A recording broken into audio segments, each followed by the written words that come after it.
Hi guys, in today's video I will show you exactly how to log in into your Dutch Bangla Bank online banking account easily and securely. So first of all you need to come here on dutchbanglabank.com. Once you are here you will find a bunch of different options like we have home page, about us. Then among the given options you need to simply hover over to the electronic banking. Here the second option would be of internet banking. When you hover over to the internet banking, you will find a bunch of other options as well. Like we have internet banking login, internet banking features. So since we want to get access to the login details, you will have to click on the option of internet banking. Now it is going to open a new tab in front of you where you will have to provide your login credentials. Here, simply provide your user ID and your password, then click on the option of login.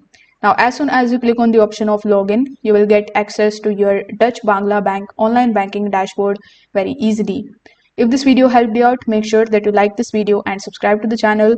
Also, don't forget to hit that notification bell so that you stay tuned for these kinds of easy and helpful banking tutorials.